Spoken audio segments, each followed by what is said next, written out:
From the Breaking News and Weather Authority, this is News 10 First and Four. Good afternoon and thanks for joining us. I'm Joe Sam. First at 4, the Boy Scouts of America is allowing girls to join. The change takes effect next year. Now here's the breakdown of the new rules. Cub Scout dens will have to be single gender. The larger Cub Scout packs will have the option to let boys and girls join. The program for older girls will start in 2019 so they can work towards becoming an Eagle Scout. The program will use the same curriculum as the Boy Scouts. Boy Scout leaders say they're making the change to give parents more options. And 21 people are now dead in what authorities are calling some of the most destructive wildfires in California's history. At least 180 people are hurt and more than 3,500 buildings have been destroyed. 670 people are in northern part of the state still missing. Police are urging everyone to get out of the area and to take the fire threat seriously. An advisory, you got a place to go? Go. You don't need to be here. 22 fires are burning across Northern California with as many as 8,000 firefighters working to put out the flames. Call the police. Someone's firing a gun up here. Someone's firing a rifle on the 32nd floor down the hallway. That recording just released today captures the moment when a security guard at the Mandalay Bay Hotel was shot just before Stephen Paddock opened fire on a concert. NBC's Chris Clackham has the latest on the investigation. NBC News. Well, how much more rain are we in for this week? Andy's going to break down the hour-by-hour forecast a little later on the First at 4. And it's been a while since expectations were so high for the Michigan State basketball team. We'll tell you what the preseason Big Ten favorites are saying about that on Media Day in 5 minutes. Now if you're a black athlete, you're a spoiled little brat for trying to use your platform and your stature. A clash of rap and politics, what people are saying after rapper Eminem bashed President Trump in this latest freestyle video. That's coming up next on our Top Talkers. But first, a live look at your time-saver traffic, the highways surrounding Lansing and Jackson. It's all clear for your early evening travels. If that changes, we'll be sure to let you know in the newscast. Good afternoon and thanks for joining us. I'm Joe Sam. Governor Rick Snyder has said he will not ask the state police director to resign over a controversial Facebook post. Is that support starting to wane this afternoon? The governor met with members of the state's legislative Black Caucus who want Colonel Christy Kibiachu removed from her job. The meeting was behind closed doors, but afterwards, members of the caucus told us the governor did not take a definitive position on her future and that he wants to wait for the department's internal investigation to wrap up. The investigation is looking into whether Achu violated the state police social media policy when she shared a post calling NFL players degenerates for kneeling in protest during the national anthem. Our look at today's top trending stories, starting with a run-in with police that turned physical. Detroit Chief James Craig is defending an officer who hit a man in the face with his nightstick Sunday. It started when staff at a Meijer store in Detroit accused David Bevins and his girlfriend Hillary Ross of shoplifting. Take a look at this video here. The off-duty officer was working security and demanded to see their receipt. Ross showed it to him and thought it would be the end of the situation, but instead it escalated. The officer hit Bevins in the face and arrested him for disorderly conduct and resisting an obstruction. The officer, like I said, he was extremely aggressive with. Shocking video there. Now, Chief James Craig says the officer acted appropriately, even though the couple hadn't stolen anything. He says he understands innocent people can be agitated when stopped, but says they need to cooperate anyways. The department is investigating this incident.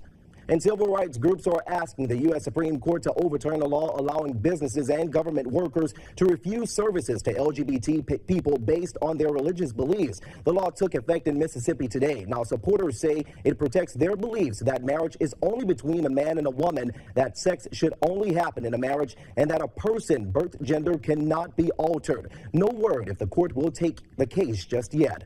Now, 3 women are now accusing Hollywood executive Harvey Weinstein of rape. Actress Asia Argento, former aspiring actress Lucy Evans, and a third woman who wants to stay anonymous all told The New Yorker that Weinstein forced himself on them. His spokeswoman denies it. Weinstein was just fired by the company that bears his name after several women, including actress Ashley Judd and Rose McGowan, says he also sexually harassed them.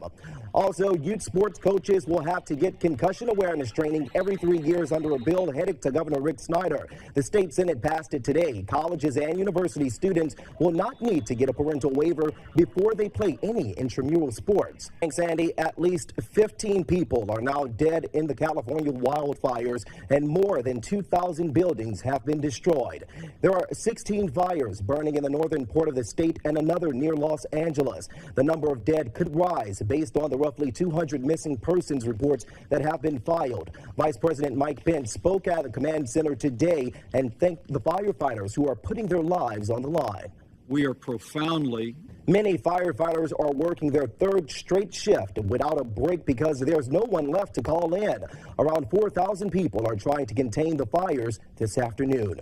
And police are trying to decide if charges will be filed against a man who accidentally shot and killed a woman while trying to save her from a dog attack. The woman was being mauled by a stray dog in Detroit last night when the man opened fire. Police say he has a concealed pistol license. Facebook page has been blowing up ever since this story was posted. In today's Top Talkers, a 3-year-old girl from Texas has gone missing after her father made her stand outside at 3 in the morning as punishment for not drinking her milk. Investigators say the girl was last seen by a tree close to an alley where coyotes have also been seen. Authorities say the father didn't notify police that his daughter was missing until about 5 hours later. He was arrested on a charge of abandoning or endangering a child. The search for the 3-year-old continues. Now, we wanted to hear what you thought of this story, and many of you had plenty to say. Karen Kinsey doesn't believe the father. She says, "I'm afraid it was all a lie and that the father is trying to cover up something really bad that happened to the sweet little girl." Chelsea Follett offers parenting advice, saying, "I think the father has developmental issues. Punishment for my 3-year-old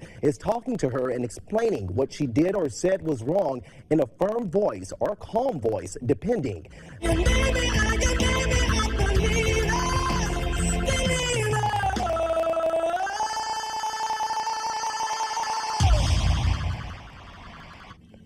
And just like that, Rebecca Brunner, a Mason native, has advanced in the competition on The Voice, which has a lot of you on Facebook excited and rooting her on. Her blind audition aired last night on The Voice right here on WILX. She performed Believer, and with only seconds left to spare, Blake Shelton chose her to join his team.